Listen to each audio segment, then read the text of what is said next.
Hello. The Divine Code reading for December 3rd, pages 357 and 358. We are in the chapter, The Prohibition Against Mating Different Species of Animals. Topic number 13.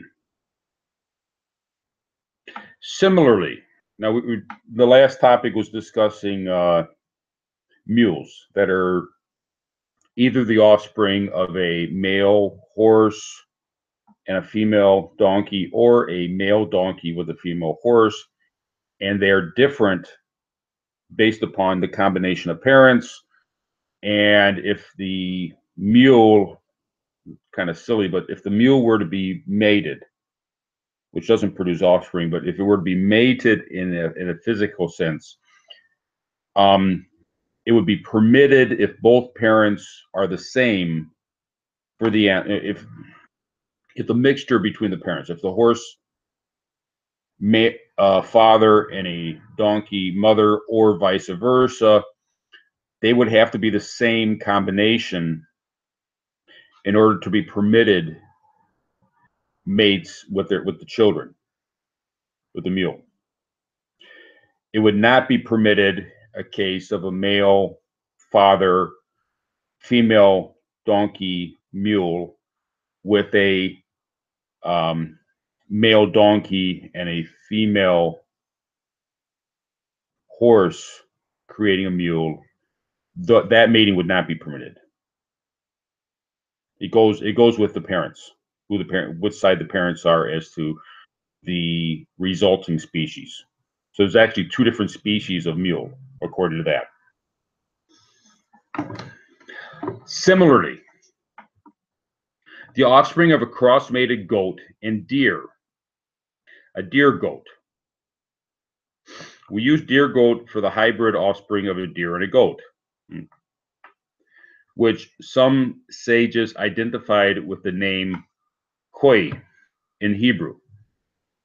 The meaning of the term koi is subject to dispute among the sages, see Tractate Kulin 79, as to what species it is. In this volume, we follow the terminology that koi means hybrid of a goat and a deer. There are other opinions of the sages who say that koi is the name of some other separate natural species and not a hybrid. And according to these opinions, it is obviously ruled that one may not cross-breed a koi with a goat or a deer. So they're not really going to follow they're following some of the laws, but they're not using the term koi for the hybrid because there's dispute about that. So they're calling it a deer goat. Is considered so the deer goat is considered a separate species. It may not be mated with either of the parent species. Nor may a deer goat whose mother is a deer be mated with a deer goat whose mother is a goat. But two deer goats whose mothers are the same species may be mated.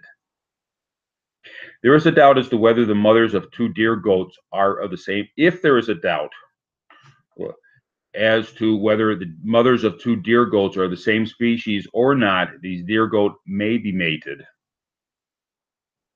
As noted above in topic 6.8, in a doubtful case in Torah law is always ruled leniently with respect to its required observance by Gentiles.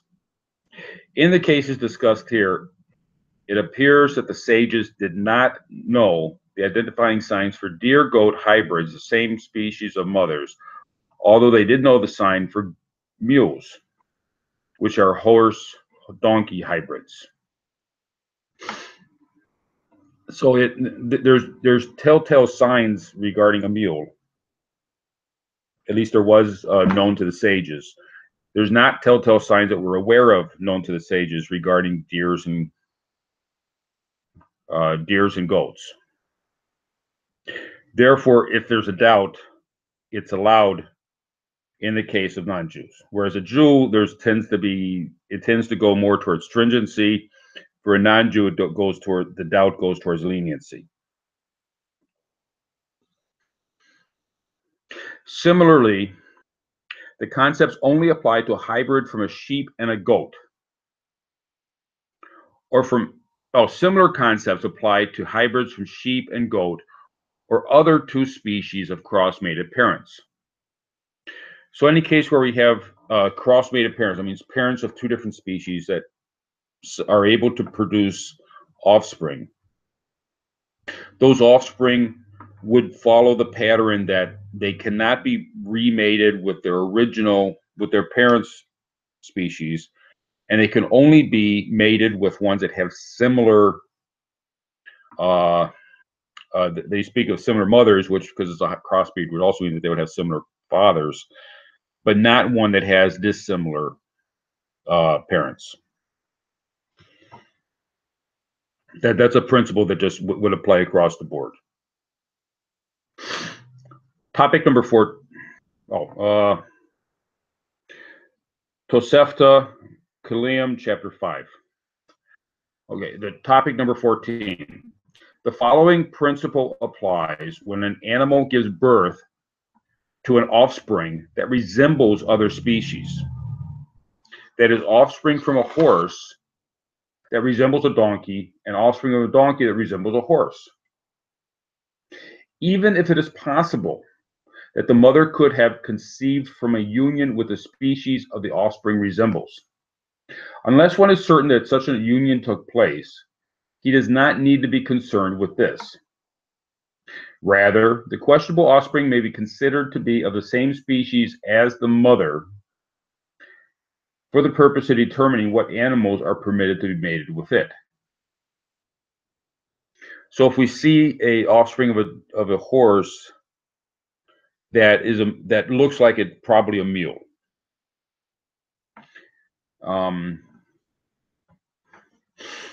but we don't know.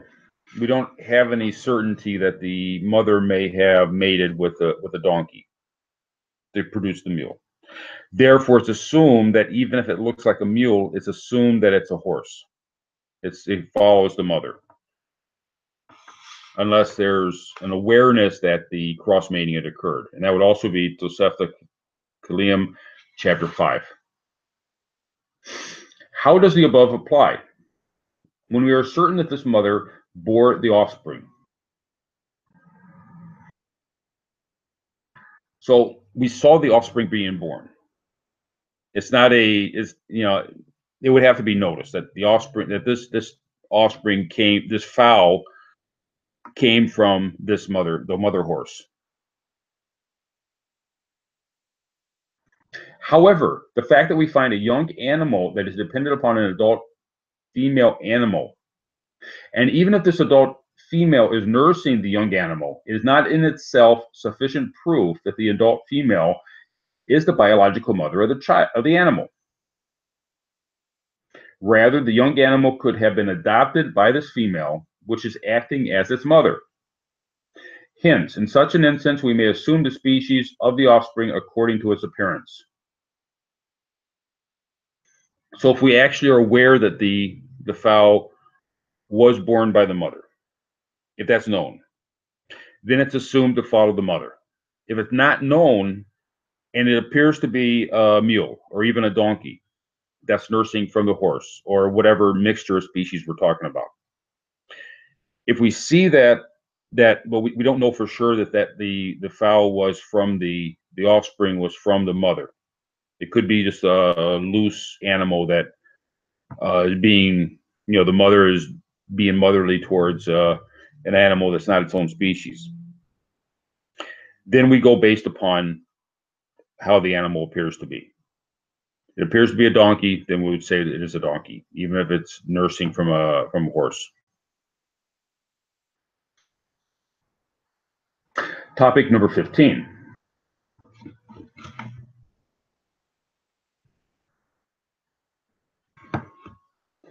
A motivated rationale for the prohibition against.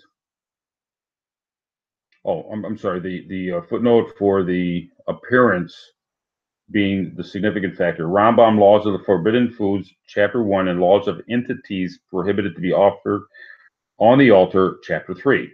Shulchan Aruch, Yeridea, Chapter 17.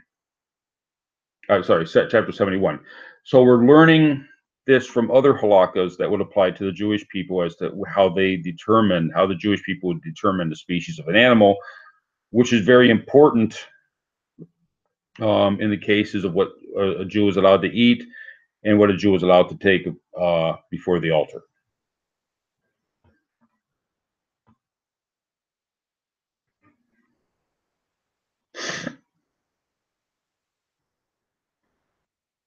Topic number 15. Motivating rationale for the prohibition against cross-mating animals is not to change the natural order of animal species.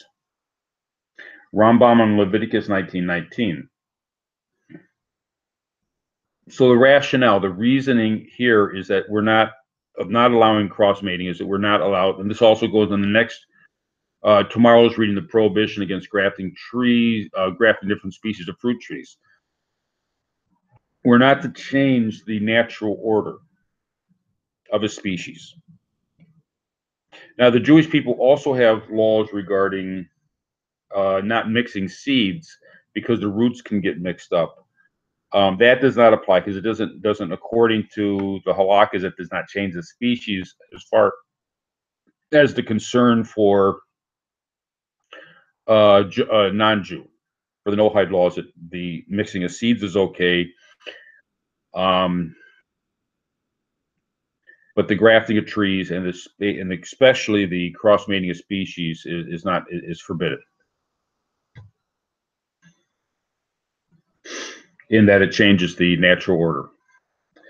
Hence,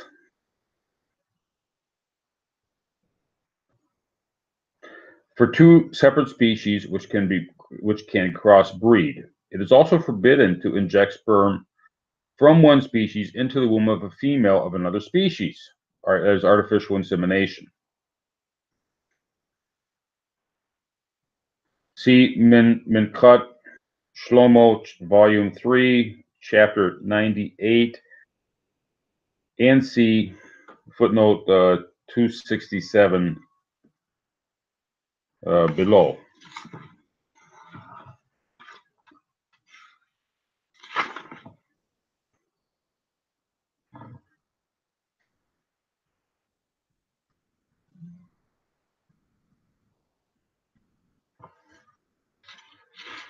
And 267 is a long footnote at the end of this unit.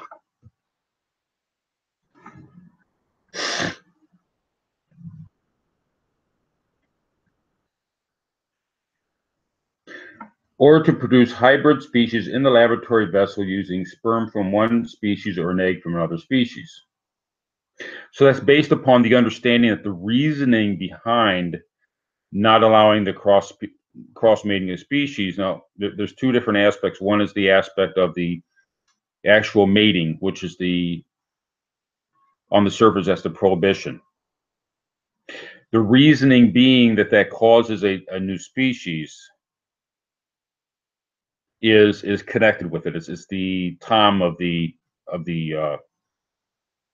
law, and therefore we learn from that we should not be mixing, creating new species, even if it does not involve physical mating.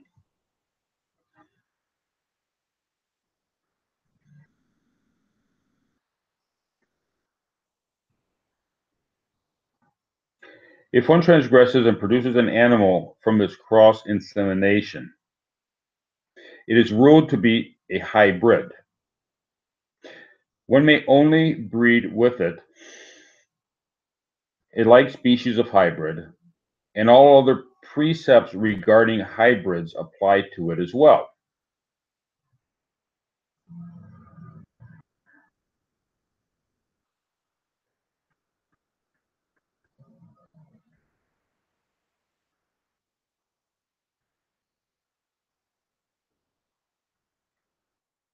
See, that's also the Minhag Shlomo, Volume 3, Chapter 98, and the footnote at the end of the unit on prohibition of eating meat from a living animal.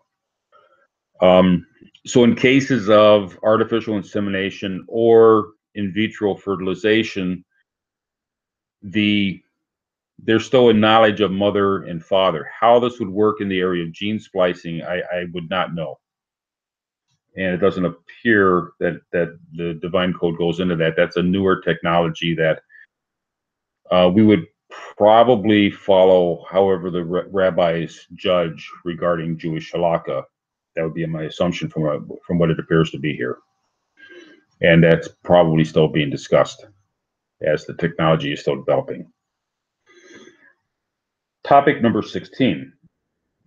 It is permitted to have one bird sit on the eggs of another bird since it does not involve any cross mating. The mother bird of a different species is simply warming the eggs. And that's the response of Rashbaz, Volume 2, Chapter 58. So in the case where one bird is warming the eggs of another bird, it's like being in an incubator. That would be like one species nursing another species. It doesn't change the child, the baby animal species through that action, and therefore it would not have any change. It would be whatever the bird is from the mother. That's what the bird would be.